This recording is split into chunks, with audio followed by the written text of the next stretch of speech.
Thank you so much for joining us today for Maclean's First Person. My name is Jason Maganoy. I'm the publisher of Maclean's. So, First Person is really simple. We chat with people on the front lines of the innovation economy doing really phenomenal, interesting things. And today we're speaking with Michelle Yee. Michelle is the head of product marketing at Square Canada, where she leads product marketing and commercialization strategy. With over a decade of experience in the technology and payment sectors, Michelle brings a perspective shaped by her work across Canada, the UK, the US, and Asia, with businesses spanning early stage startups to multinational enterprises. A proud Toronto native and Queen's Commerce graduate, Michelle is deeply passionate about economic empowerment and believes in the power of innovation to help business owners grow their businesses and uplift their communities. Thank you so much for joining us, Michelle. Thanks for having me, Jason. Excited to be here. So, we're beefing now. I went to McGill. So, so look, this may get tense. I'm joking. No, it's so happy to have this chance to chat with you. So, I mean, my first question is about your career. You've spanned global markets, Canada to Asia, across tech and payments. So, it's a two-pronged question. What unique lessons or perspectives have you brought from those experiences to your role at Square? And also, how do customers differ across markets? Yeah, really good question. I think the benefit of having worked in many different markets is that you really don't think it's a one size fits all. You really learn that there's a lot of local nuances that need to be incorporated into your business strategy, into your product investment. So I think that's kind of the first starting point. But when you're saying like what is different about Canadians more broadly, I think working at Square and having seen fintech across the world, what I would say is that Canadians have a very different relationship with their money and financial institutions. And this is something that I continue to stress within Square, which is obviously a San Francisco based company. There's often this time where it's like, oh, Canada's very similar to the US, as you probably hear a lot about. And the reality is, we consume a lot of similar pop culture or foods and whatnot. But ultimately, our relationship to, like I said, money and financial institutions is very different. But when you look at it more broadly, people in different countries choose to pay differently, right? Some societies are more cash based, some are more credit, some are more cashless technologies. And so all of this comes into corporation when we're thinking about how are we building technologies for the Canadian businesses. And the last point I would emphasize is that the adoption of overall technology is also very different, right? Asia tends to be way further ahead, so is the US. I think Canadians are, very much more loyal. They're a bit more conservative. They want to make sure that the technology works before they kind of jump on board, which is very, very reasonable. So it's like a trust is a pretty big prerequisite in Canada, it sounds like.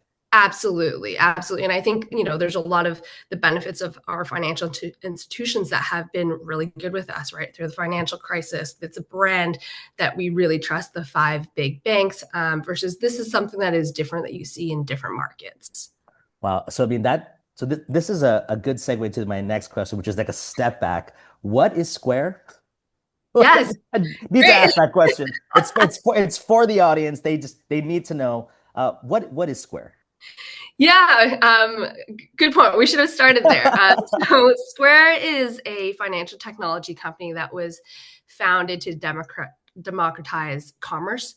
And what that means is just the ability to let all businesses, whether you're big or small, take payments. And so the kind of the origin stories is, someone is trying to sell their flowers at a farmer market or trying to sell their artwork at a little shop, but back then, before Square, it was this whole process of getting set up with your bank and all these weeks and weeks of applications. And Square just took that complication out of the way and just made it really easy, where you just go online, you sign up, you get this little dongle. I don't know if you've ever seen it, but you attach it to your phone and you just swipe your credit card and you can take payments, right? So That's what the origin square is. So we are kind of really a payments company, but we've scaled that to be a full business technology platform supporting businesses across many different touch points to help them run their businesses effectively. So there is the payments component, but we have marketing,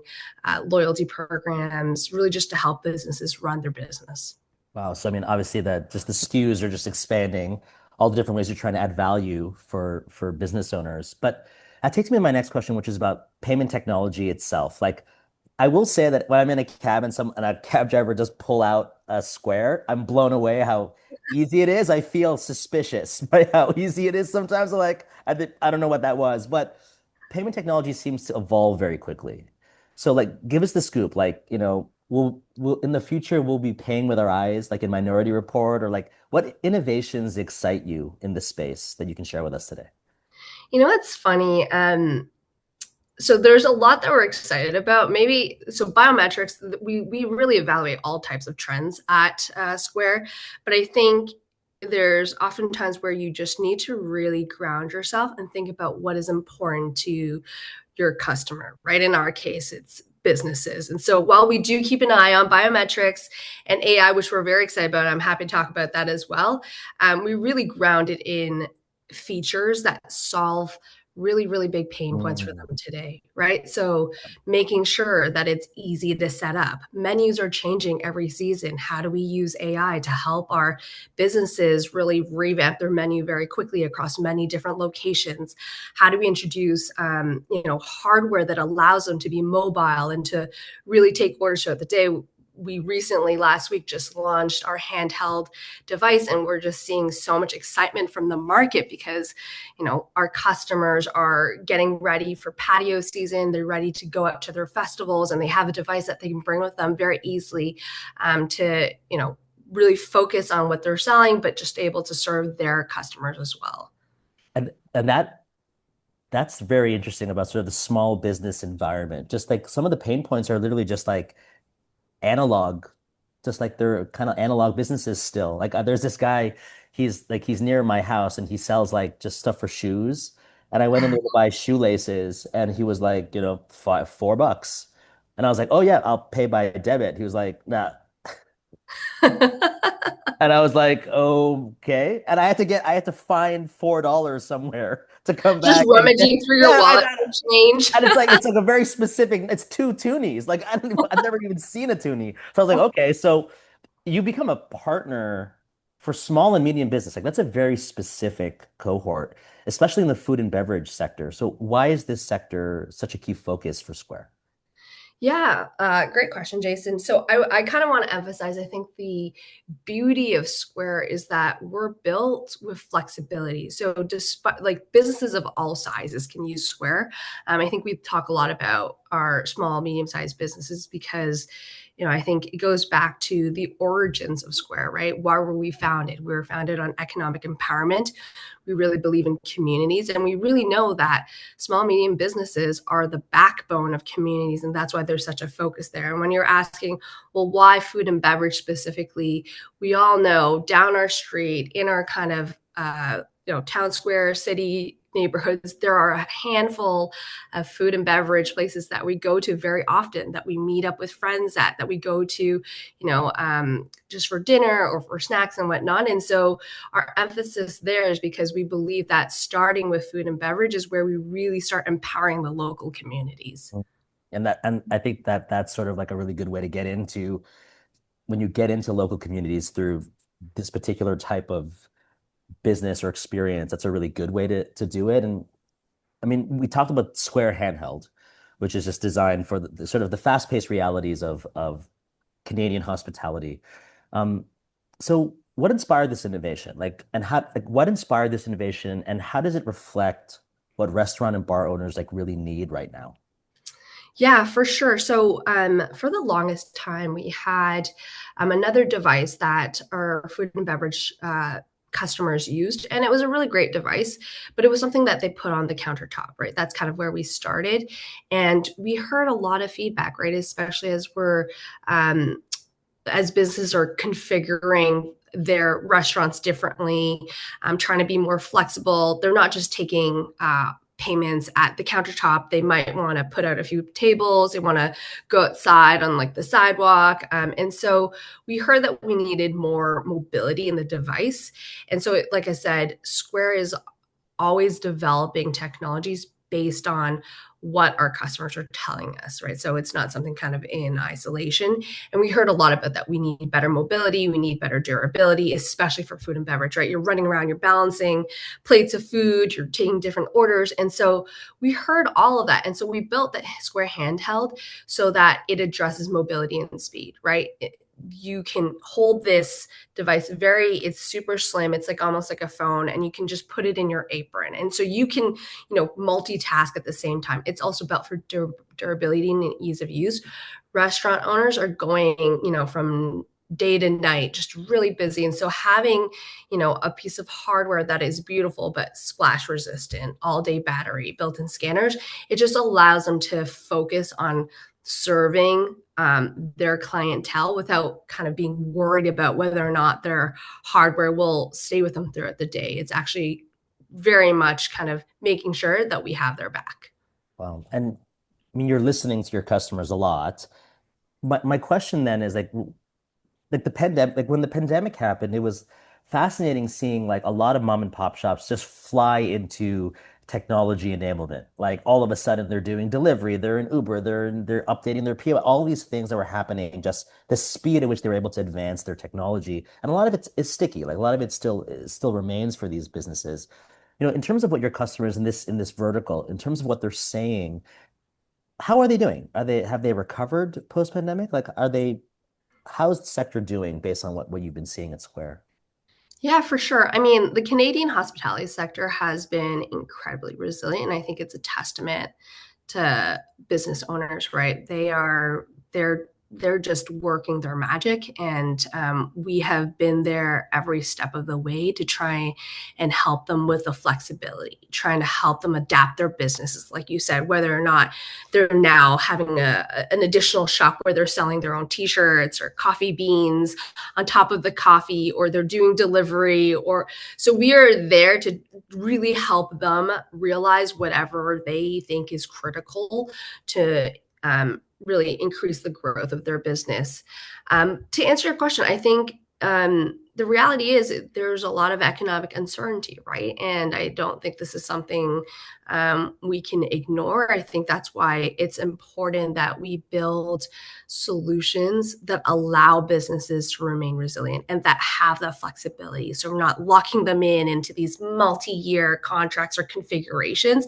It's really about making sure it's adaptable for them, because they change it, the business is always changing, the kind of macro environment is changing a lot, and then on top of it you have all these new technologies that are coming, talent shortage, which is something that food and beverage businesses are always faced with. It's really important that we make sure that we're there staying flexible and that we're there really supporting them every step of the way. Well, I mean, my next question then is on just, and we touched upon it, like you listening to your customers, but this idea of how does Square iterate its product? Like you have things like item split, like the olden days of not being able to split a bill are like long gone. I remember like we'd go out and split the bill. No, whoa, oh my God, right? So, how does Square iterate its product? Like item splitting, DoorDash integrations, scan to pay, and then how do you balance like getting really sophisticated on the technology front, but also making it still really easy to use for business owners? Yeah, for sure. So that's also, I think, where the magic of Square comes in, and I think it's a kind of two-part question. How do we constantly iterate, and how do we continue to bring simplicity and sophistication to the solution?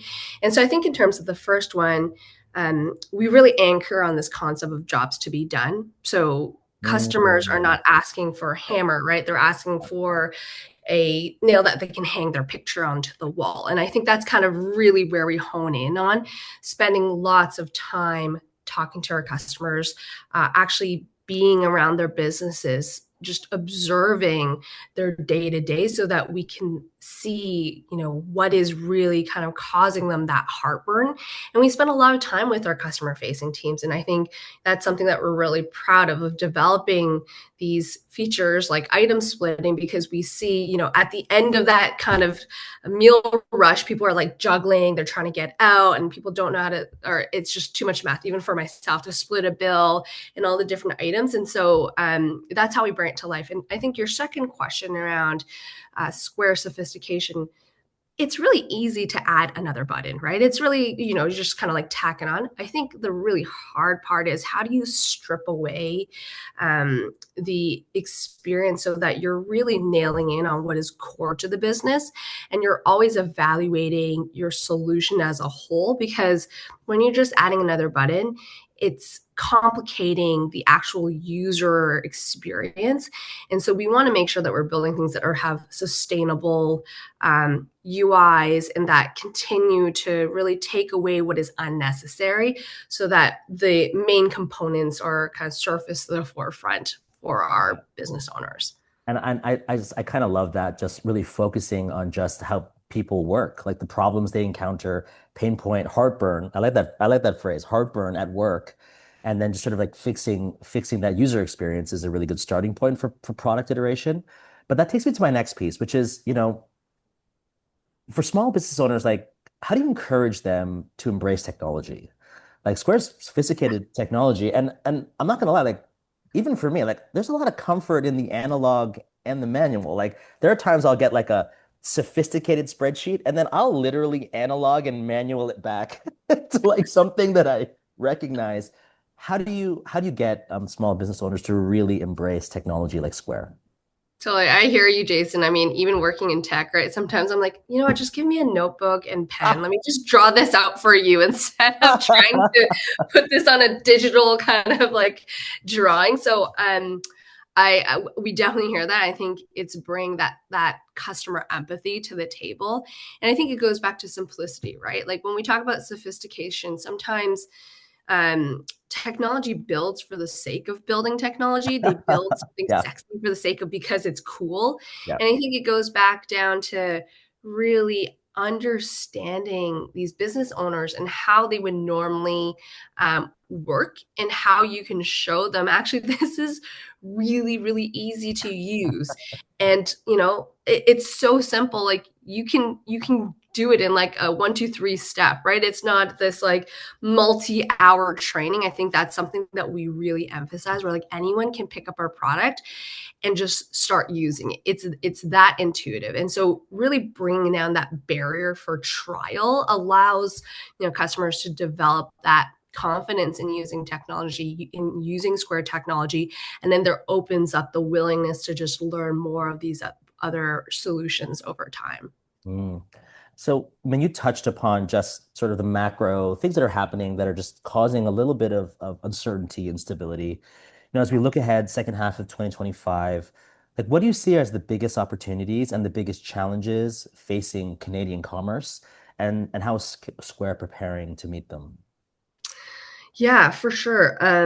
And so, Jason, I think this kind of goes back to the earlier point, right? There continues to be this global economic uncertainty. There's cost pressures. There's talent shortages, and what Square tries to do is that we have and we continue to develop tools that are about helping business owners manage their business, right? In terms of cost pressures, how do we ensure that there's reporting that is very easily displaying what their profit and loss statements are, so that they can really monitor what is selling very quickly so that they can buy more of it and sell more of it, or what is really costing them a lot. So it just helps them manage their financial flow overall. We also have Square Loans, where our business owners can quickly get loans, access to financial capital to help Wow. them run their business, right? And all of these kind of tools in play allow them, or we introduce like Square Kiosk, which is about helping businesses accept self-serve orders, so their customers can come in and order themselves, so that their staff can focus on, putting the meal together, putting the drink together. So a combination of all these factors is how we're really aiming to help, businesses, especially food and beverage, manage throughout the rest of 2025. Well, I interacted with a kiosk where I literally ordered food from a kiosk, and then this person brought a club sandwich to me. I was like, oh my, what? Where am I? And this actually takes me to, I mean, we touched upon it, like just in terms of, mega trend. Obviously, we can't have a discussion like this unless we discuss AI. So, Of course. so let's discuss AI. Is Square into it? Are we into AI? I mean, of course, it's 100% it's the future.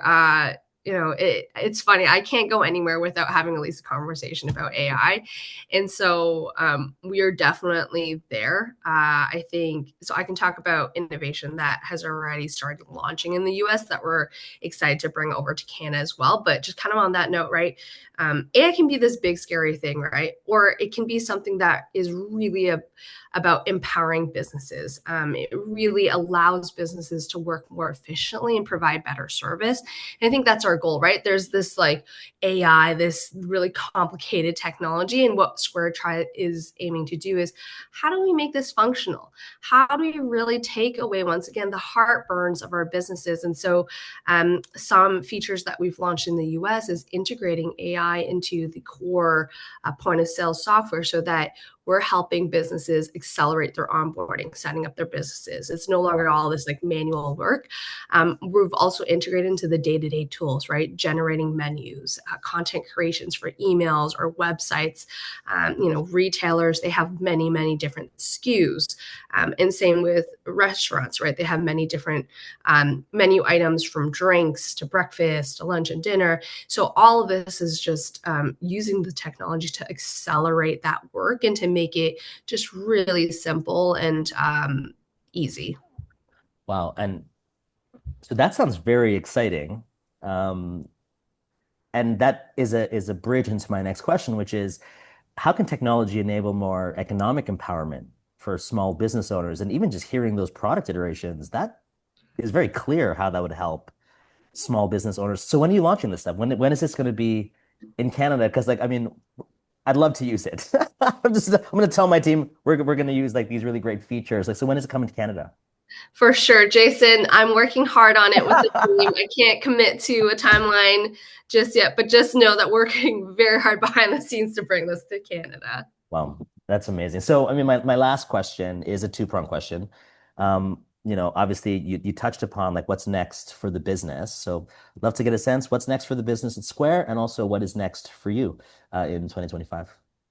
Yeah, for sure. I mean, I think what's next for Square is, like I said, we're continuing to lean in to really learning what matters to our business owners. I would say Square Canada in particular, looking to bring AI technology over to really help our business owners adapt to this pace of innovation and unlock the Canadian productivity. I think separately, we're also really excited about open banking, just kind of monitoring this because we do believe increased competition in the financial sector will offer more solutions and alternatives to consumers and businesses alike. And I think the last part for Square, what we're really excited about is continuing to lean in to Canadian businesses and helping them build resilient local communities. I think we've experienced this kind of resurgence in patriotism, and we're really excited about that. The team kind of on the ground. Personally, I've been at Square for 5 years. I've just seen the incredible work that Square has done to help businesses of all shapes and sizes. And it continues to excite me because, like I said, I joined this company for economic empowerment, and I really love seeing our customers use this tool day to day to really help them grow and help them thrive in face of everything. So just excited to continue to do that. Amazing. Well, Michelle, thank you. I learned a lot, and it's funny because like I think too like just even hearing about just how really I just love hearing about how businesses iterate. I just think it's just really fascinating, just sort of getting a sense of how you're trying to solve problems, how you're trying to connect with business owners, how you're trying to sort of like help communities and sort of really make them more vibrant locally. I think it's phenomenal and you're doing great work. So thank you so much for taking the time and looking forward to seeing everything that you launch in Canada soon. Awesome. Thanks for having me today, Jason. Amazing. Thank you so much.